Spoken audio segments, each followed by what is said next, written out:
Le transport aérien se développe à partir des années 60. Avec la création de l'aéroport d'Orly, le public peut venir rêver devant ces avions en partance pour les 4 coins du monde.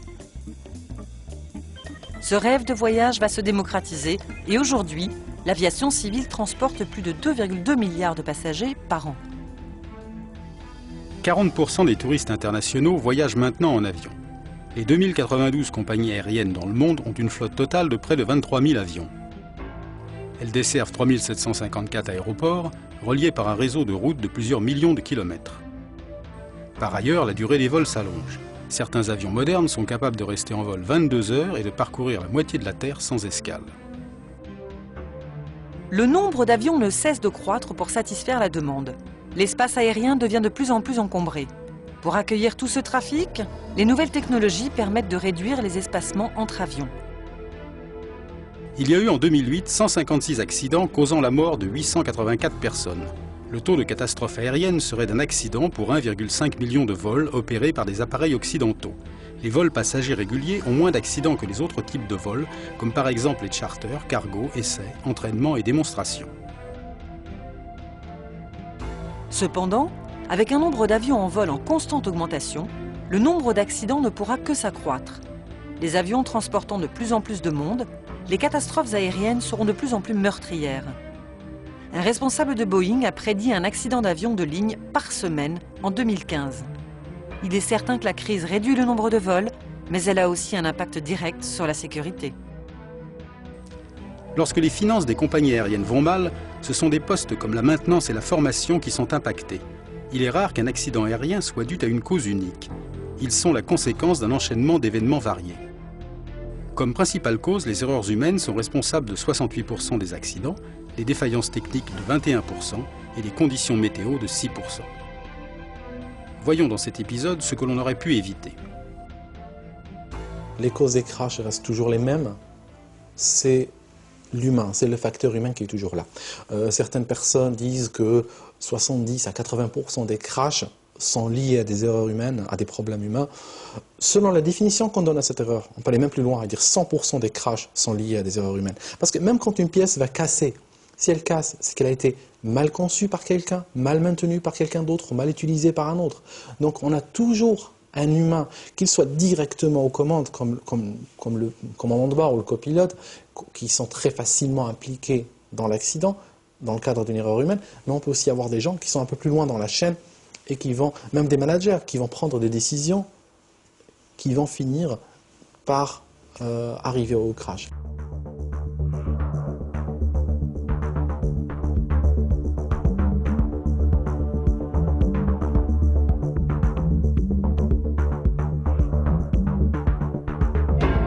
Le vol 706 de la compagnie Proteus Airlines décolle le 30 juillet 1998 à 12h21 de l'aéroport de Lyon à destination de Lorient.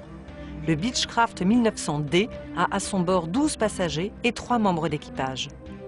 À l'approche des côtes bretonnes, ce vol commercial va prendre des allures de vol touristique. Le paquebot Norway, l'ancien France, se trouve en baie de Quiberon et une passagère demande au pilote de se dérouter afin de l'admirer. Au même moment, un petit avion de tourisme, un Cessna, effectue un vol à vue au-dessus de la mer. Dans le Beechcraft, les pilotes, distraits par le survol du paquebot, entrent en collision avec l'autre appareil. Le crash fera 16 morts. Les pilotes sont sortis des règles de vol habituelles pour les opérations en ligne, c'est-à-dire vol aux instruments en restant dans des voies aériennes bien définies, et ils ont décidé d'aller faire un petit virage parce que la compagnie les encourageait à faire un petit peu de commercial. D'ailleurs, ils en parlaient dans le CVR. On les entend dire, on fait du commercial tip-top, t'as vu comment il sent et tout. Et puis, il y avait même un passager debout dans le cockpit qui aussi intervenait. C'était une petite balade touristique. On voulait offrir une balade touristique à tout le monde. Il faisait beau, les conditions de vol à vue sont pratiquées par beaucoup d'avions dans le monde. Généralement, elles ne posent pas de problème. Nous, on a une règle d'or qui est voir et être vu, justement, donc dans le cadre du vol à vue. Après, c'est vrai que tout le monde ne respecte pas cette règle-là et qu'il y a toujours des gens qui font des choses qu'ils ne devraient pas trop faire. La difficulté avec le vol à vue, c'est qu'il faut en permanence regarder à l'extérieur. Et le problème, enfin c'est quelque chose qu'on apprend quand on débute la formation pour le PPL, c'est vrai qu'il faut faire très attention à ce genre de choses, d'aller montrer quand on a des passagers à l'arrière, de vouloir aller montrer par exemple une maison, ou là dans le cas un paquebot, parce qu'on se concentre sur cette chose et puis on ne se rend pas compte, on va vouloir tourner autour et puis on ne regarde plus ce qui se passe à l'extérieur. Il règne une certaine décontraction à bord en fait. C'est-à-dire qu'ils écoutent des chansons de Mike Brand, de Sardou. Lorsqu'ils survolent la baie de Quiberon, une passagère leur signale que le Norway, ex-paquebot France, mouille en baie de Quiberon et leur demande s'il est possible de se dérouter pour aller admirer ce magnifique chef-d'œuvre naval. Ils décident, contre le règlement de la compagnie qui interdit le vol à vue, de se dérouter de leur plan de vol, de descendre pour aller faire un tour de 360 degrés autour du bateau. Ils sont autorisés par le contrôle aérien de l'Orient, qui n'a aucun moyen de savoir s'ils ont droit ou non de faire du vol à vue, mais toujours est-il qu'ils sont autorisés. Le commandant de bord qui est censé assurer le contrôle visuel de l'espace aérien à ce moment-là ne voit pas arriver un Cessna, qui lui a le soleil face à lui, qui n'a pas branché son transpondeur et donc qui ne peut être repéré par la tour de contrôle. Donc la tour de contrôle ne peut voir qu'il y a ce qu'on appelle un airprox, en fait un rapprochement dangereux de deux avions, mais c'est trop tard et les deux avions se percutent. Il n'y aura aucun survivant, 3 membres d'équipage, 12 passagers et le pilote du petit avion de tourisme du Cessna. Les pilotes, sur l'instant, ils ont perdu un petit peu la situation, ils ont perdu la notion de la situation. Ils volaient, ils se sentaient en sécurité, ils ne se sentaient pas entourés d'un danger quelconque, et pour eux, c'était un vol d'agrément. Ils s'offraient à eux un vol d'agrément, à leurs passagers, et puis pendant ce temps-là, la discipline s'était totalement relâchée. On parlait d'une petite compagnie, Proteus Airlines, qui avait entendu parler ou avait pris un vol de Proteus à l'époque, peu de monde. Donc on est dans une petite compagnie, une petite structure, où les règles sont en général beaucoup plus souples, où les gens sont moins à cheval sur les diverses procédures, mais cherchent surtout à se faire plaisir à leurs passagers et offrir une expérience inoubliable. Si l'avion avait atterri, était arrivé à bon port, tous les passagers seraient sortis en louant Proteus et en parlant en bien de cette compagnie auprès de leurs proches. Malheureusement, ça s'est mal terminé ce jour-là. Généralement, dans les grandes compagnies, dans les compagnies dites sérieuses, les pilotes ont un comportement qui est en général irréprochable, ils sont très disciplinés, ils respectent des procédures qui sont répétées et répétées, et puis ça fait ses preuves. On a des grosses compagnies aériennes qui sont très sûres. Maintenant, quand on va vers des plus petites structures, à ce moment-là, il est très difficile d'obtenir un seuil de rentabilité si on doit respecter toutes les règles. Donc là, on a moins de contrôle, on a plus de liberté. Et aussi, on peut aussi avoir l'arrivée d'individus qui ne seraient peut-être pas arrivés à des grosses compagnies aériennes, mais qu'on va retrouver quand même dans des petites structures qui n'ont pas les moyens de contrôler leurs équipages, qui n'ont pas les moyens de leur apporter la formation qu'il faut. Et là, on peut avoir beaucoup de relâchement.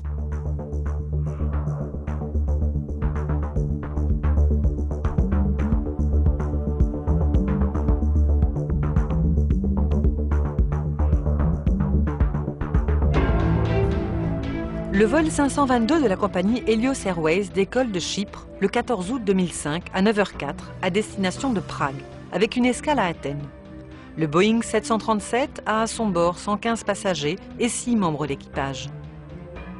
Suite à un problème de pressurisation qui va entraîner le décès des pilotes, l'avion continue sa route en pilotage automatique sur Athènes et se met dans un circuit d'attente. Ne répondant pas au message du contrôle aérien, 2 avions F-16 sont envoyés par les autorités grecques qui craignent qu'ils soient aux mains de pirates de l'air. Les 2 F-16 ont l'ordre de l'abattre s'ils risquent de s'écraser sur la capitale grecque. Au dernier moment, un steward essaie de reprendre en main l'avion, mais en vain. Il n'y aura aucun survivant parmi les occupants de l'avion. C'est un peu l'histoire d'un avion fantôme qui a été livré à lui-même pendant 2h45. Cet avion présentait des problèmes récurrents de maintenance liés à la pressurisation. L'enquête a d'ailleurs démontré que la compagnie Helios avait des lacunes dans la maintenance. Il faut savoir qu'il y a 33 000 pieds, à peu près 10 km d'altitude, il n'y a pas d'oxygène, donc la cabine est gonflée artificiellement avec de l'oxygène pour que les passagers puissent respirer. Lorsqu'il a atteint une altitude de 10 000 pieds, eh bien, il y a une alarme qui s'est déclenchée, qui indiquait au pilote que la pressurisation n'était pas correcte. C'est le même klaxon en fait, qui retentit pour une alarme configuration décollage et pour une alarme pressurisation. Mais ils auraient dû penser qu'étant en vol, il n'y a pas lieu qu'il y ait l'alarme configuration décollage, enfin que cette alarme soit liée à un problème de décollage. Ils auraient dû investiguer de façon à pouvoir comprendre que c'était un problème de pressurisation. Là, visiblement, on a un vrai problème de compétence. La dépressurisation lente, elle est beaucoup plus sournoise parce qu'elle s'installe tout doucement. Et comme la perte de conscience se fait doucement, c'est comme un endormissement et c'est beaucoup plus difficile de s'en rendre compte. Il va y avoir à ce moment-là une deuxième alarme et les pilotes vont être concentrés sur cette deuxième alarme qui est moins importante, qui concerne un autre problème de surchauffe. Et ils ne vont pas comprendre que la cabine est en train de se dépressuriser. L'avion s'est mis automatiquement sur un circuit d'attente au-dessus d'Athènes. 2 avions F-16 de l'armée grecque se sont positionnés à côté de l'avion et ont aperçu ce steward et une hôtesse qui tentaient de reprendre en main l'avion. Et ils n'ont jamais réussi à établir un contact radio ni à reprendre en main l'avion.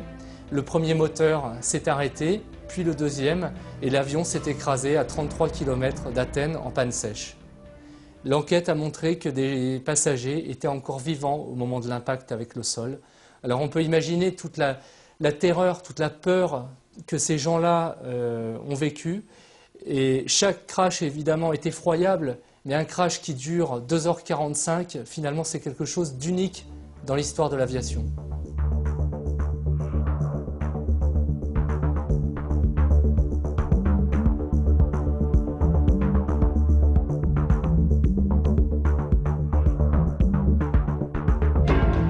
Le vol 3054 de la compagnie brésilienne décolle de Porto Alegre le 17 juillet 2007 à 17h16 pour atterrir à Sao Paulo. L'Airbus A320 embarque 181 passagers et 6 membres d'équipage. Ce jour-là, toutes les conditions semblent réunies pour l'accident. L'appareil se pose mais ne parvient pas à ralentir. Il dépasse la fin de la piste, survole la route en contrebas et s'écrase contre un entrepôt de la Tame. Moi, j'ai vu ma fille mourir en direct, s'embraser en direct dans les flammes de cet avion. C'est ce qui s'est passé, donc on l'a vu en direct. Le Brésil l'a vu en direct. Pelo horário de Brasília são 7h07 da noite. O hangar da TAM no aeroporto de Congonhas, em São Paulo, está pegando fogo. Você tem aí as imagens.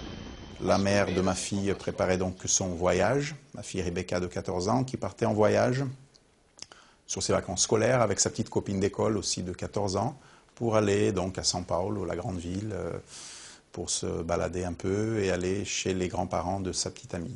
Sa mère l'a accompagnée à l'aéroport. Elles ont embarqué toutes les deux, vraiment fières d'elle. Le premier grand voyage, enfin grand voyage, un voyage d'1h30, mais le premier voyage d'avion des 2 gamines toutes seules, sans adultes. Voilà, on y va toutes seules, on franchit la porte d'embarquement, on est fiers et tout. Ma fille, juste avant de partir, donc moi je ne l'avais pas accompagnée à l'aéroport, me passe un coup de fil en me disant « Bon, tout va bien, papa, je t'aime, merci pour le voyage ». Les derniers mots de ma fille. Dans le cas de la Tame, il y a des circonstances qui vont venir les unes après les autres, créer une situation très accidentogène, c'est-à-dire que l'appareil, déjà, il est exploité avec un inverseur de poussée en moins. Dire un inverseur de poussée en moins, c'est dire en fait les deux sont en moins, parce qu'on ne peut pas utiliser un inverseur d'un côté et pas de l'autre, parce que ça crée une désymétrie lors du freinage et sur une piste mouillée, ça ne pardonne pas. Donc les pilotes ne peuvent utiliser ni l'un ni l'autre des inverseurs. Jusque-là, nous sommes toujours dans les normes de certification, donc on ne peut rien dire. Par contre, à cela s'ajoute une météo très défavorable, une piste très courte, pas encore totalement complète, elle est mouillée. Au Brésil, ils ont énormément de pistes courtes.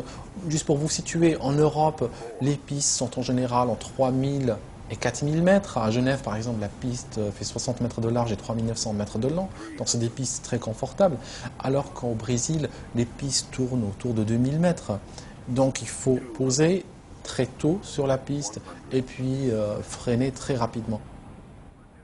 Cet aéroport était aussi sous travaux. Et comme le mois de juillet au Brésil, c'est donc les vacances scolaires d'hiver, l'administration des aéroports au Brésil estimait bien pouvoir quand même pouvoir se servir de l'aéroport complètement à cette époque-là, mais les travaux étaient un peu en retard. Donc la piste n'était pas bien finie à ce moment-là. Il manquait encore donc le grooving, que ce sont donc des rayures sur la piste pour augmenter l'adhérence à l'atterrissage et pour un freinage d'urgence aussi. Ce jour-là, il y avait encore la nuit, il y avait la pluie, il y avait des vents, et donc ça a permis l'établissement d'une approche qui n'était pas stabilisée. Quand l'appareil a posé, il allait trop vite, et à partir de ce moment-là, l'enchaînement des événements a été tel qu'il n'a pas été possible de freiner ou de réduire significativement la vitesse de l'avion à la fin de la piste. Autant il y a des aéroports qui peuvent avoir un terrain vague, un dégagement au bout de piste, autant il y a des aéroports où 50 mètres après la piste, on a les premières habitations, où on a une station d'essence ou des réservoirs ou une route ou autre. L'aéroport aurait dû dire, vous ne vous posez pas, il pleut, il manque le grooving, donc c'est interdit, vous allez ailleurs. Plusieurs avions qui précédaient le 3054, le TAM 3054, avaient déjà décidé de ne pas se poser et avaient donc demandé de se poser à l'aéroport international. Pourquoi le 3054 n'a pas pris cette même décision? C'est toujours une question un peu trouble pour nous, famille des victimes. Le dialogue entre la tour de contrôle et l'équipage du 3054 était quand même l'approche assez normale, mais une phrase, moi, je l'aurais toujours dans la tête du contrôleur. L'aiguilleur affirme au capitaine, bon, vous êtes en approche finale, vent de je ne sais pas combien de nœuds, piste mouillée et glissante. Alors là, moi, piste mouillée et glissante, un avion plein craqué, donc poids maximum pour l'atterrissage. Pas de grooving, il pleut. Revers de poussée inopérant. On ne sait pas pourquoi.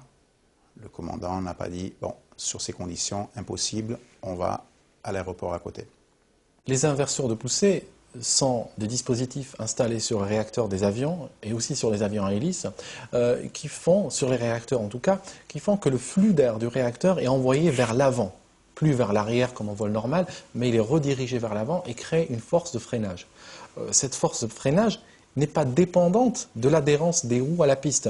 Donc il peut être... L'inverseur de poussée était capable de freiner l'avion, même si la piste comporte de la neige, même si la piste est rendue glissante par de l'eau en plus ou moins grande quantité. Et ça apporte un plus lors de l'atterrissage sur des pistes courtes par météo défavorable. L'avion a touché le sol, ça a été prouvé qu'il l'a touché au bon endroit, c'est-à-dire il n'a pas franchi au-delà où il devrait poser ses roues, donc ça a été... l'approche a été parfaite.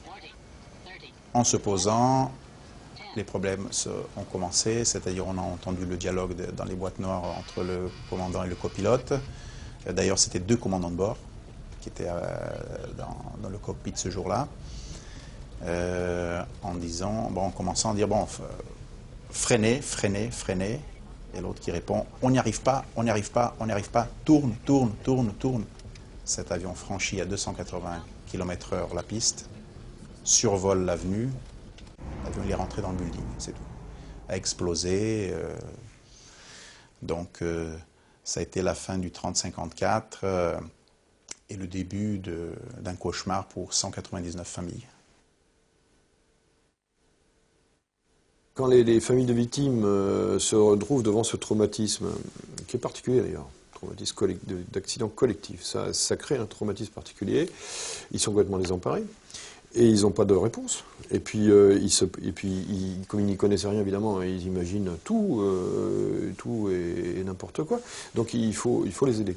Comment gérer ça? Comment se communiquer avec la compagnie aérienne? Comment faire des demandes? Et elle aussi, à qui s'adresser? Donc la formation d'une association est d'une importance vitale pour que les choses avancent après une tragédie de telle dimension. Toutes les victimes d'accidents, mais que ce soit n'importe quel accident, a fortiori un accident aérien collectif comme ça, ont envie de savoir.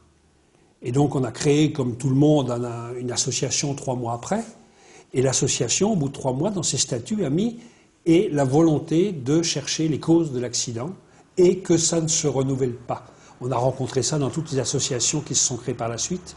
Nous, on était un peu des précurseurs parce que c'est la première fois qu'il y avait une association qui se créait en France après un accident d'avion. Une association n'est surtout pas une voie ennemie et opposée de combat à la compagnie aérienne, mais oui, un interlocuteur organisé.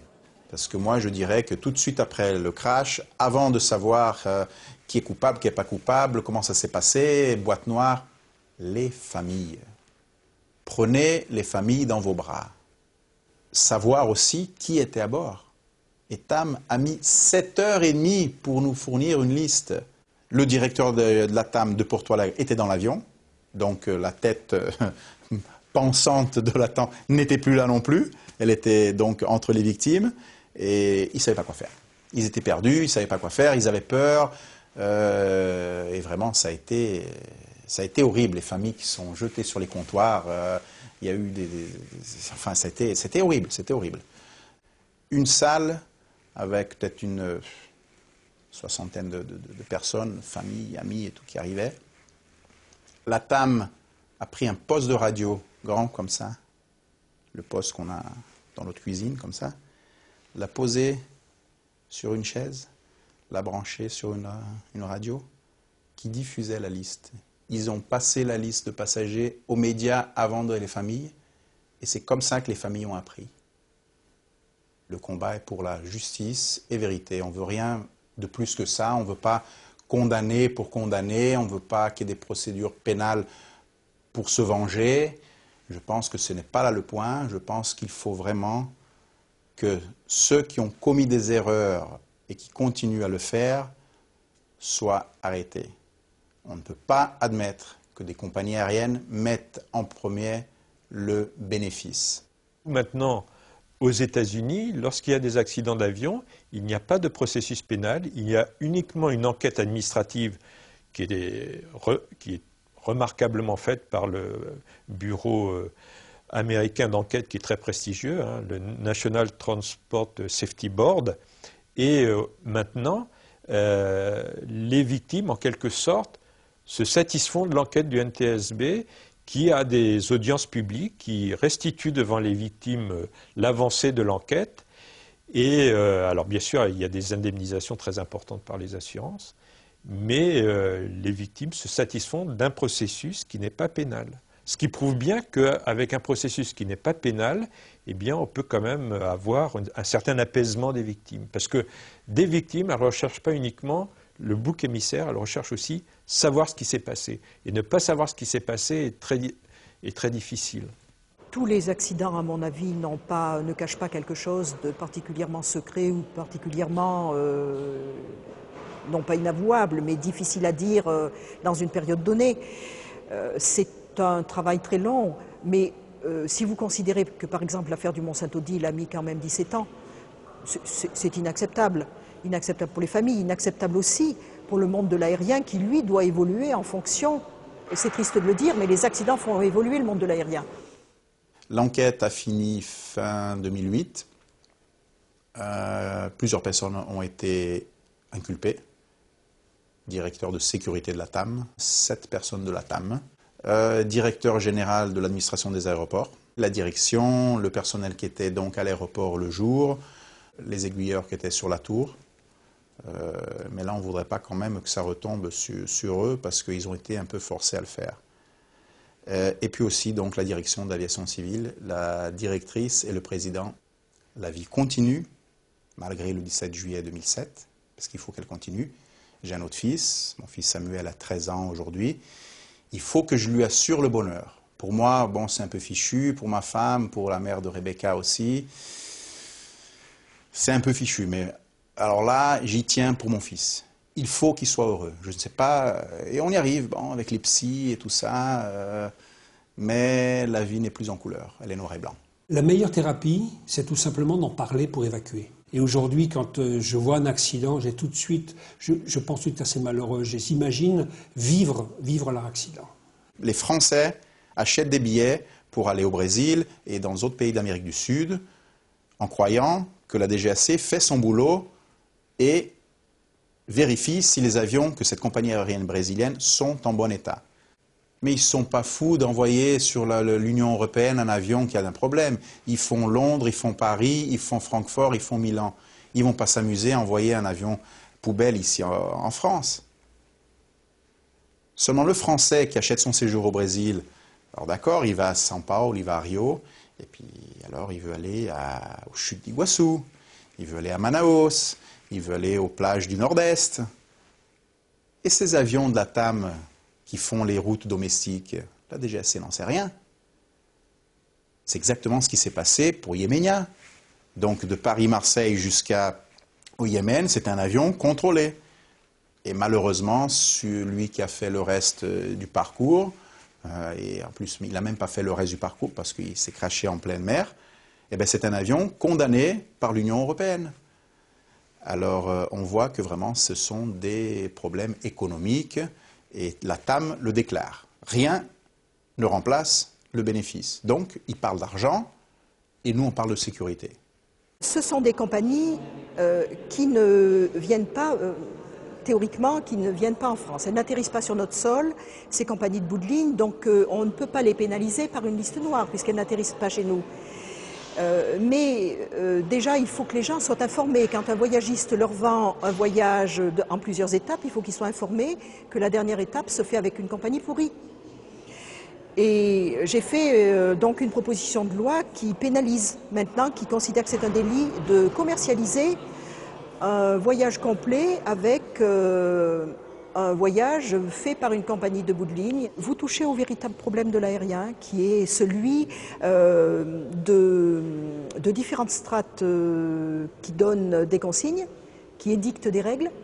Après, comment les faire appliquer pour ne pas heurter les différents pays? Parce que si vous dites qu'un pays ne fait pas son travail correctement, ben tout de suite, il monte au créneau en disant oui, mais vous jetez une opprobre sur notre fonctionnement, et vous comprenez bien qu'au plan diplomatique, ça ne peut pas marcher. Puis alors, viennent s'emboîter là les problèmes industriels, et cela compte beaucoup.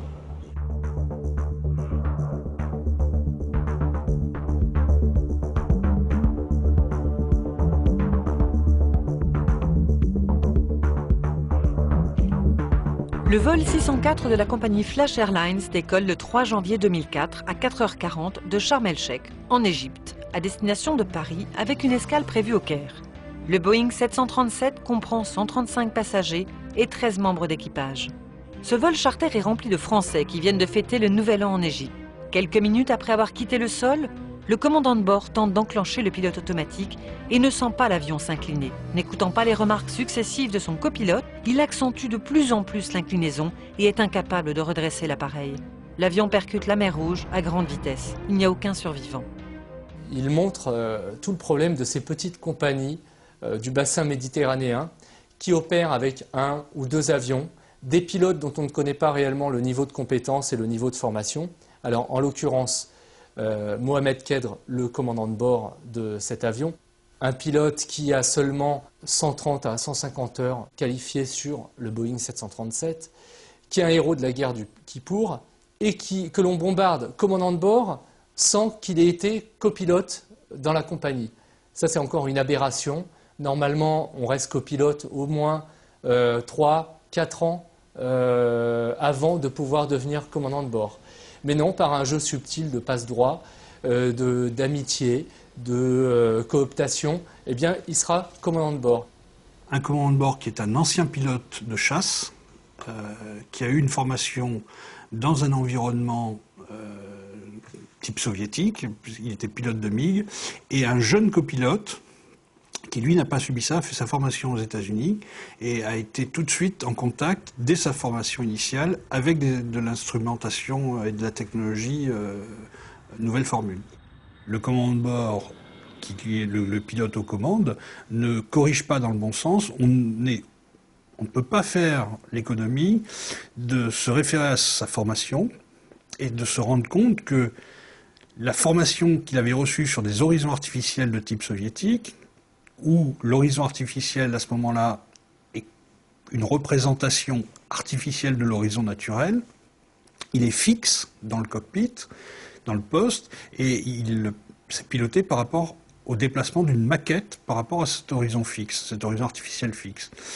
L'évolution a fait que, aux États-Unis en premier, et puis maintenant en Europe, ça s'est généralisé, aux alentours des années 60, on s'est rendu compte que la désorientation était plus facilement récupérable quand on avait un horizon qui s'inclinait et une maquette de l'avion qui était fixe. Pourquoi? Parce que le pilote, assis dans son siège, faisait corps avec l'appareil et pouvait récupérer plus facilement les positions anormales, voire inusuelles.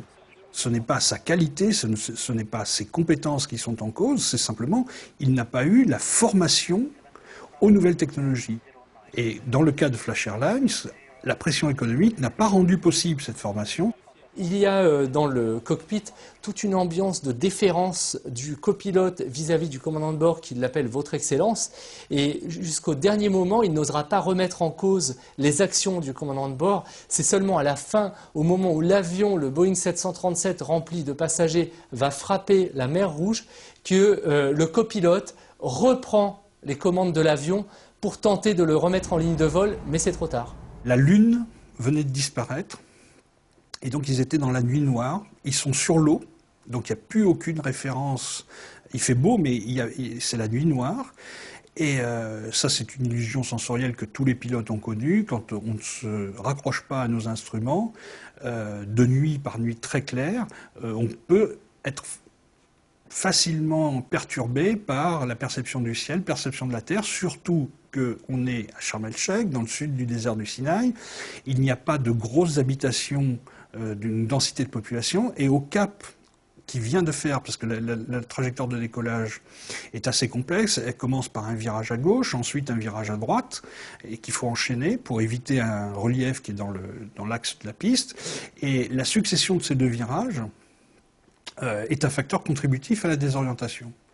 Et la nuit noire au moment de l'accident est un deuxième facteur contributif. Et là, sans avoir une utilisation optimale des instruments, on arrive à ce qui s'est passé, c'est-à-dire des corrections qui sont effectuées dans le sens inverse et qui, au lieu d'annuler l'écart, ne fait que l'accroître. Nous, on est habitué à être debout sur nos pieds, et donc l'oreille, elle est habituée à nous donner le sens de l'équilibre. Et quand un avion elle incline, le sens de l'équilibre est modifié, il est déplacé. Et l'oreille, elle ne sait pas toujours gérer ce déplacement spatial. Et donc, on peut avoir un espèce de phénomène d'étourdissement. Moi, ça m'est arrivé une fois. Une fois, j'étais à Libreville, le contrôleur me demande de me mettre en attente parce qu'il y avait du trafic, et comme il n'y avait qu'une seule piste, c'était de nuit sur la mer. Alors ça, c'est aussi sur la mer, attention. Sur la mer, avec les lumières et tout ça. Et donc, je me suis mis en virage, tranquille, à la main. Et là, j'ai eu une espèce de basculement mental. Et là, il est vital de se raccrocher à ces instruments et à de les croire. Parce que le corps vous dit l'inverse de ce qui est. Et donc là, le seul moyen de se raccrocher, de ne pas partir en virage engagé, en vrille, en perte de contrôle, c'est l'instrument. C'est l'instrument, croire à l'instrument, absolument. C'est vital, quoi. On ne peut pas dire que le copilote n'intervient pas, parce que le copilote, il annonce qu'il y a des écarts. Il fait comme on lui a appris aux États-Unis, c'est-à-dire qu'il fait des annonces standards. Inclinaison, inclinaison, il le répète plusieurs fois. Le problème ne vient pas tellement du copilote qui a fait son travail. Le problème vient du fait du commandant de bord qui n'est pas capable de mettre en œuvre les bonnes actions correctrices parce qu'il y a un défaut, je ne vais pas dire de formation, mais il n'a pas été formé à cette nouvelle technologie dans des situations de crise. Peut-être que dans un cockpit, on va dire, avec un gradient d'autorité différent, le copilote aurait réagi en reprenant les commandes. Bon, c'est une hypothèse, mais je me mets à sa place, c'est très difficile de dire à un héros de l'armée de l'air égyptienne qu'il est en train de faire une erreur de pilotage basique. et se trompe de sens d'inclinaison de son virage, c'est très très difficile. Et là, on se rend compte que la dimension humaine du fonctionnement d'un cockpit, elle est là, sous nos yeux. C'est la notion de travail en équipage. Nous, on nous apprend justement à interagir avec le commandant de bord, entre copilote et commandant de bord. Donc ça fait partie du métier de quand quelque chose ne va pas, que c'est quelqu'un qui le signale. Par exemple, si le copilote voit quelque chose, de toute façon, on se doute que le commandant de bord le voit, mais il y a des barrières qui sont mises en place pour justement éviter ce genre d'événement. Dans un cockpit, je ne sais pas, s'il n'y a pas assez de synergie, un copilote peut très bien se dire « Oui, là, le commandant de bord, il fait quelque chose qui ne me semble pas très catholique, mais je m'entends bien avec lui, je ne vais rien lui dire, je ne veux pas rompre la bonne amitié qu'il y a entre nous, et il va se taire. » Or, là, ce n'est pas le problème du commandant de bord qui est trop autoritaire vis-à-vis du copilote, c'est parce qu'il y a une trop bonne ambiance entre les deux, et que le copilote ne veut pas rompre cette bonne ambiance en mécontentant le commandant de bord, et on a ce qu'on appelle le mécanisme du group think, c'est-à-dire qu'on privilégie la bonne entente du groupe plutôt que d'exprimer un problème qui va mettre en cause la bonne entente dans ce groupe. Aujourd'hui, effectivement, il y a ce qu'on appelle le décret des voyagistes de mars 2006 qui fait que les passagers peuvent être informés du nom des compagnies aériennes. Lorsqu'ils achètent un voyage à forfait, on doit leur donner 5 noms de compagnies aériennes. Mais le décret, qui a été depuis remanié grâce au lobbying des voyagistes, fait que en fait, les tour opérateurs peuvent utiliser ensuite d'autres transporteurs, et on arrive ainsi à une dilution en fait de sous-traitants, et on peut très bien acheter un billet sur une compagnie tout à fait sérieuse et se retrouver à bord d'une compagnie dangereuse comme Flash Airlines.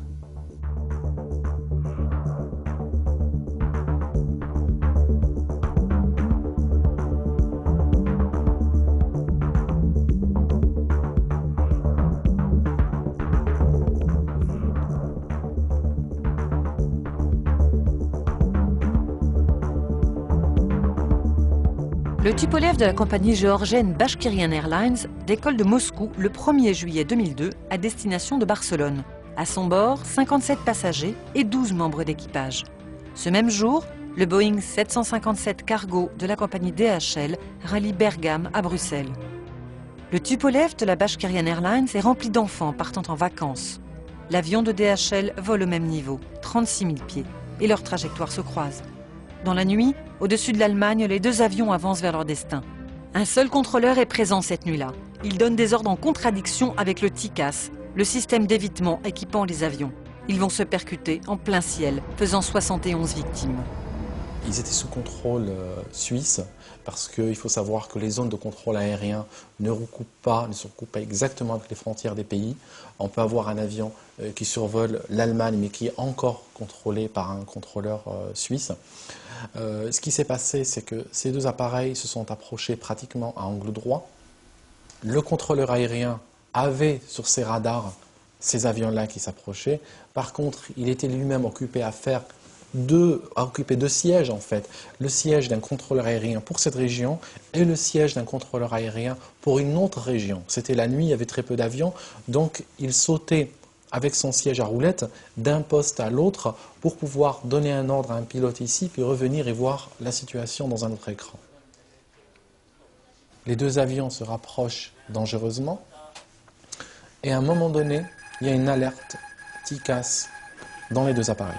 Le TICAS, c'est quoi? C'est un appareil qui a été créé aux États-Unis après qu'il y ait eu beaucoup d'accidents entre des petits et des gros avions qui se sont percutés en plein ciel. C'est un appareil en fait qui va lancer un dialogue dans une sorte de sphère autour de l'avion avec tous les avions qui peuvent se rapprocher dangereusement. Et puis les deux TICAS qui équipent les deux appareils vont créer une solution d'évitement. La solution qui est élaborée par le TICAS, c'est une solution négociée entre les deux avions. Si mon TICAS me dit de descendre, c'est que l'autre pilote, son TICAS, lui dit de monter. Le problème là-dedans, c'est que s'il y a l'intervention extérieure du contrôleur aérien, que fait-on? Va-t-on suivre le TICAS ou va-t-on suivre le contrôleur aérien? La réponse aujourd'hui est très claire. C'est on va suivre le TICAS. Mais jusqu'à cet accident-là, dans l'esprit de quelques pilotes ou quelques compagnies aériennes, ce n'était pas tout à fait arrêté. Ce qui s'est passé au départ, il y a une solution qui avait été décidée par l'ETICAS, qui était la bonne et qui aurait permis l'évitement de l'accident. Mais quand il revient dans son écran, devant son écran, le contrôleur aérien voit une situation qui est déjà quasi catastrophique. Qu'est-ce qu'il fait? Il prend son micro et il appelle un des avions et il lui demande de réaliser une manœuvre d'évitement. Le pilote qui avait commencé à suivre son TICAS va hésiter et finalement il va se dire « je suis le contrôleur aérien, peut-être qu'il a donné l'ordre inverse à l'autre appareil ou peut-être qu'un autre contrôleur a donné un ordre inverse à l'autre appareil. Il y a le TICAS mais le contrôleur aérien a... » Parce que sur beaucoup de choses, le contrôleur aérien a quand même la préséance par rapport à ce que dirait un équipement électronique à bord.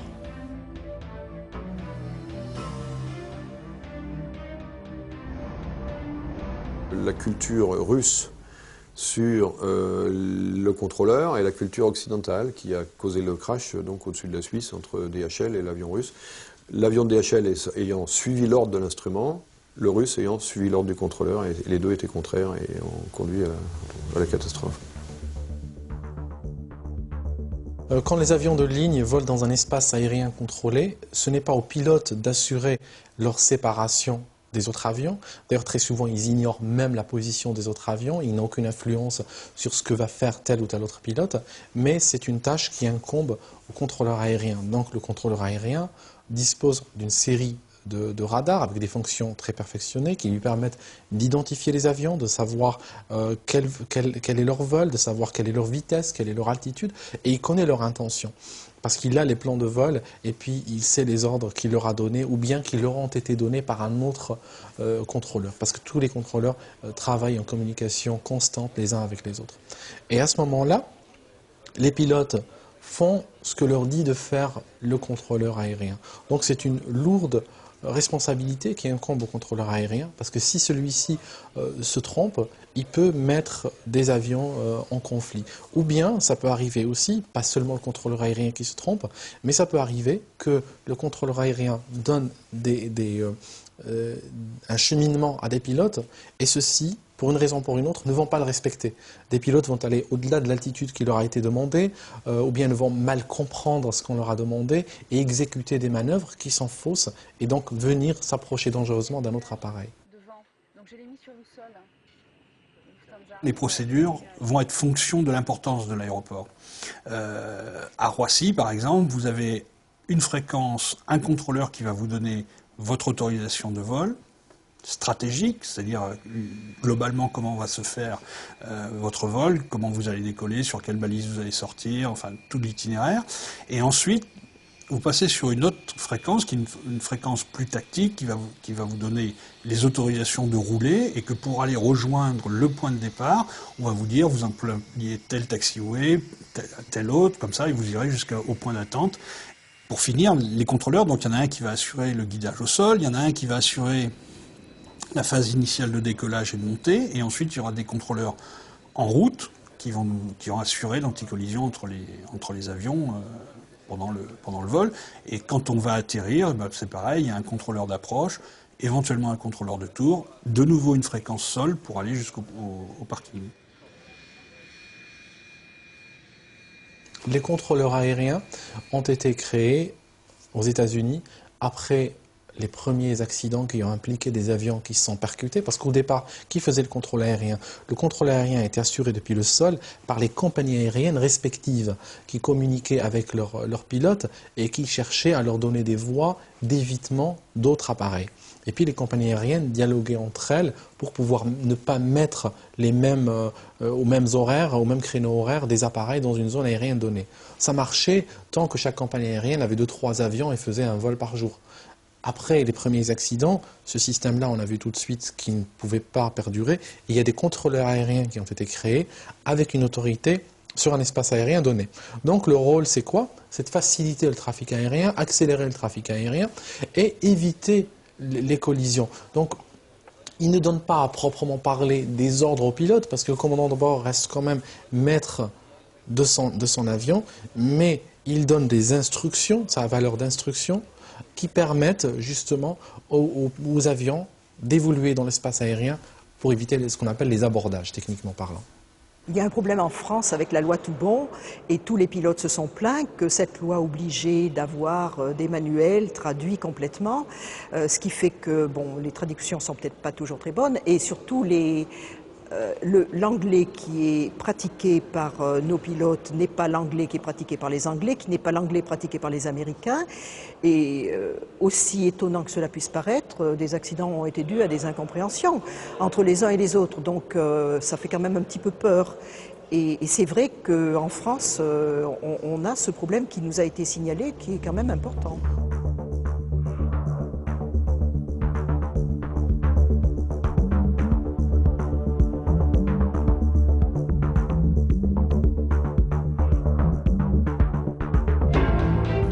Le MD 82 de la compagnie Spanair décolle le 22 août 2008 à 14h40 de Madrid à destination des Canaries avec à son bord 172 passagers et 6 membres d'équipage. Ce sera l'un des vols les plus courts de l'histoire de l'aviation car l'appareil n'est resté en l'air que quelques secondes avant de retomber au sol. Les volets, ces éléments indispensables à la portance de l'appareil, n'avaient pas été actionnés. Effectuant une sortie de piste à très grande vitesse avec les réservoirs pleins de kérosène, il prend feu. Seulement 18 personnes survivront à ce crash. C'est vraiment l'erreur stupide. C'est terrible d'ailleurs de disséquer ces accidents après coup, parce qu'on se rend compte que ce sont des erreurs bêtes, comme vouloir démarrer une voiture en laissant le frein à main tiré. C'est quelque chose de surréaliste presque. Il tente une première fois de décoller, mais il y a un problème technique. Donc l'avion retourne à la maintenance dans les hangars pour faire réparer ce problème. La panne a été traitée et mal traitée puisqu'on a chanté un relais qui a supprimé une alarme essentielle. Sur piste, c'est la réactivité. L'industriel prévoit qu'avec ce qu'on appelle la minimum équipement list, c'est-à-dire la liste d'équipements minimum avec lequel l'avion puisse voler. C'est-à-dire qu'un avion arrive en panne, avec une panne en piste à l'aéroport, le pilote donne la panne, le mécano là, recherche dans cette minimum équipement list si l'élément est concerné. Si l'élément n'est pas concerné, ça veut dire que l'avion peut repartir comme ça jusqu'à sa base où là il sera dépanné dans de meilleures conditions, tout simplement. Par contre, si l'élément est concerné, ben là l'avion ne partira pas, il sera dépanné sur place. L'industriel, le constructeur a prévu ça pour le temps d'immobilisation. Pas forcément pour un temps d'argent, c'est surtout pour un temps d'engorgement. Parce que si les avions sont dépannés sur l'aéroport, il peut arriver qu'il n'y ait plus de place, tout simplement. Le fait d'avoir désactivé ce capteur de température en contradiction avec le manuel du constructeur a eu une incidence sur l'alarme de position des volets. L'équipage n'a pas sorti les volets au décollage, pendant la course au décollage, ce qui a fait que l'avion, quand il a atteint les vitesses où il aurait dû décoller, il n'avait pas suffisamment de portance pour prendre son envol. Parce que la piste, à ce moment-là, devient trop courte, puisque la configuration de l'aile ne lui permet pas de décoller dans la longueur de piste qui a été prévue. Les pilotes ont oublié de sortir les volets. C'est-à-dire qu'ils ont sauté cet item dans la checklist. Il peut y avoir, au moment de la lecture de la checklist, une interruption parce que le contrôleur vous donne un message important pour modifier un itinéraire, modifier une fréquence. Il peut y avoir... les perturbations dans un poste de pilotage sont très nombreuses. Ça arrive à tout le monde, ça arrive à tout pilote d'oublier une checklist parce que, tiens, moi encore, il n'y a pas très longtemps, il y a un orage qui arrivait sur le terrain, donc on était pressé de dégager de là parce qu'on savait qu'après, ça allait être un peu plus compliqué. Bon, du coup, vous pouvez passer un truc. Alors, heureusement, il y a des garde-fous, il y a des filets. Hein, et si les filets, les plaques de Reason, comme on appelle ça, jouent leur rôle, eh bien, à un moment donné, on s'aperçoit de l'erreur. Donc, c'était le cas ce jour-là. À la deuxième checklist, on dit, oh là, attention, on reprend à zéro, on recommence. L'équipage est passé à travers. Et ce sont des choses qui arrivent. La plupart du temps, c'est pas très grave. Parce que ce ne sont que des listes de vérification et que normalement c'est pour s'assurer que tout a été fait. Mais il y a des paramètres, des items de la checklist qui peuvent s'avérer vitaux. Et là, ça a été le cas des volets pendant la course au décollage qui n'étaient pas dans la bonne configuration. Un avion, pour voler, a besoin non seulement des moteurs, mais doit créer une portance sur son aile. Et cette portance, elle est due à l'incidence de l'avion, c'est-à-dire son attitude par rapport au vent relatif et sa vitesse. Et les volets vont être un dispositif qui va nous permettre en fait de créer cette portance, d'augmenter cette portance avec des vitesses plus faibles. Ils étaient pressés de décoller, et puis ils sont passés à travers 2 checklists. Et donc, comme la dernière plaque d'Horizon qui aurait pu jouer ce rôle, c'était un relais, et que ce relais avait été shunté. Ils sont au parking, ils doivent demander l'autorisation à la tour de rouler. Et à ce moment-là, on entend le commandant de bord dire au copilote vite, demandez le roulage avant que la fréquence ne soit encombrée. Parce que chaque avion doit pouvoir placer sa demande auprès de la tour de contrôle. On est en plein mois d'août, c'est le trafic maximum avec tous les avions qui sont à la queue leu-leu pour pouvoir décoller. Et là, ils s'alignent au décollage avec une pression importante. À Madrid, par exemple, il y a un gros trafic et il se peut très bien qu'il ait été pris dans une séquence où il fallait décoller rapidement et ce qui aurait dû être fait n'a pas été fait et il y a des conséquences dramatiques. Dans les formations de Crew Resource Management, on dit curieusement aux pilotes, quand vous avez un incident, vous le traitez, mais n'oubliez pas de piloter l'appareil. L'avion décolle et il décroche immédiatement. Il retombe, mais il est catapulté par la vitesse due à la course au décollage. Les réservoirs sont pleins et il s'enflamme avec tous les passagers à bord. C'est vrai que c'est une erreur grossière, mais qui peut s'expliquer par ce syndrome de précipitation qui fait qu'on enchaîne les actions rapidement pour pouvoir décoller, pour rattraper un petit peu de retard. L'avion était revenu une première fois, donc il y avait l'horaire, il y avait tout ça et cette pression-là. Des fois, elle est même pas, c'est pas forcément la compagnie qui la met, c'est les pilotes qui se la mettent eux-mêmes. Hein, par exemple, les gars, je ne sais pas s'ils faisaient l'aller-retour sur les Canaries ce jour-là, mais enfin bon, ils avaient un peu la montre dans la tête, ils étaient déjà revenus une première fois pour cette panne, etc. Donc clairement, le hurry-up syndrome, c'est une réalité qui n'est pas toujours le fait du management ou de l'encadrement, qui peut être le fait du pilote lui-même, qui se met cette pression tout seul, hein, puisque quand même le but c'est aussi de transporter les gens si possible à l'heure, c'est quand même mieux, ils préfèrent, hein, parce qu'il y a un très mauvais vécu des passagers sur les retards, donc on fait tout pour les éviter, mais pour autant, effectivement, il ne faut pas faire des impasses sur la sécurité. Mais des fois, c'est très insidieux. Dans un avion, vous avez vos propres passagers, vous avez des passagers qui viennent d'autres compagnies aériennes, vous devez les déposer à un aéroport donné à une heure bien précise.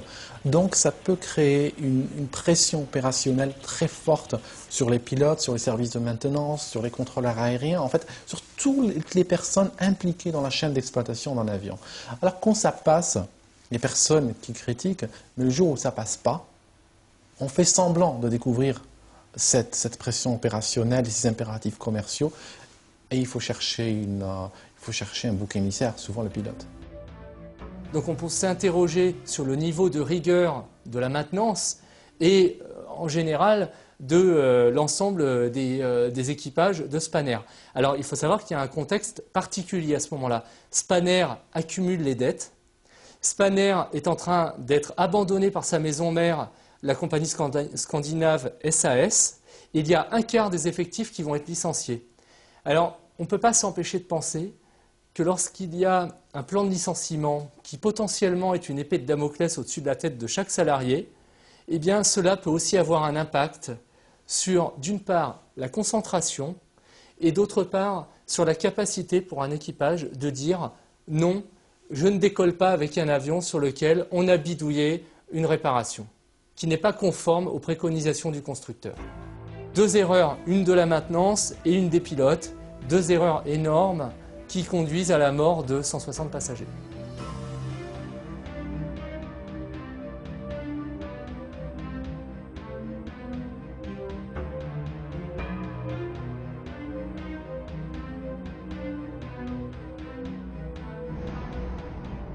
On appelle ça le maintien des compétences des pilotes. En 3 ans, on doit avoir revu la totalité des circuits qui composent l'avion.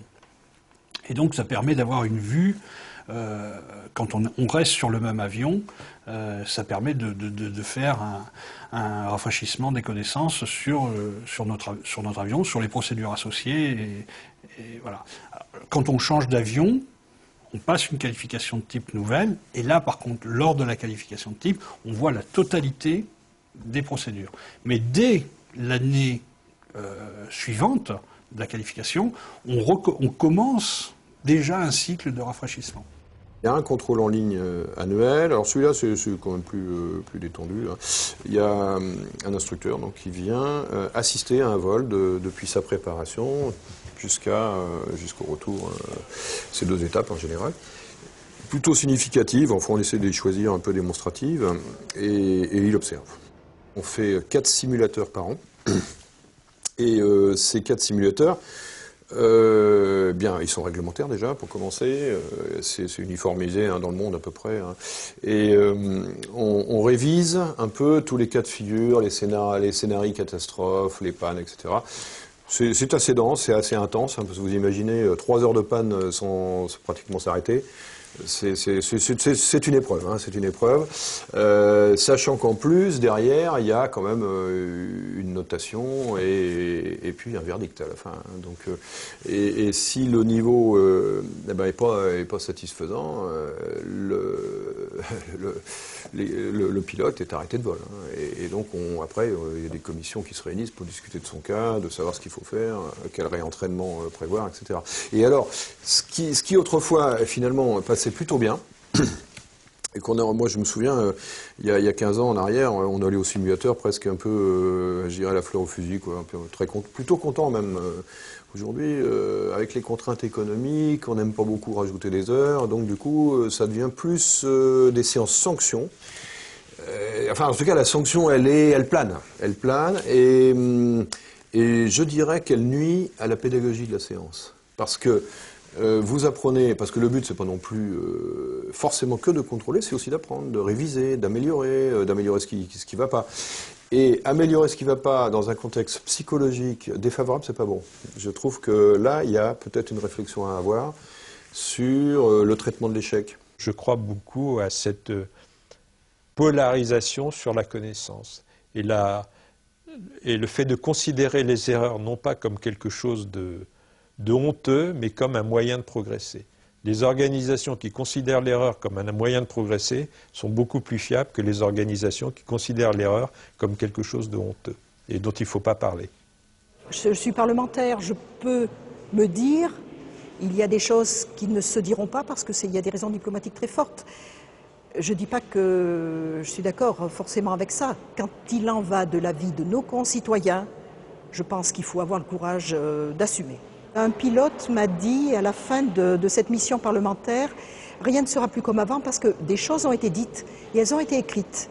Et c'est important de retrouver les déclarations des personnes qui sont venues, déclarations qui sont très intéressantes et on peut partir de là pour construire quelque chose. Mais c'est vrai que quand on regarde ce qui se passe au niveau européen, on se dit que tout le monde a des pouvoirs, mais ce ne sont pas des pouvoirs qui sont décisionnels, c'est-à-dire qu'ils ne peuvent pas imposer. Les normes qui sont données, eh bien, comment les faire appliquer par les différents pays, c'est ça le problème.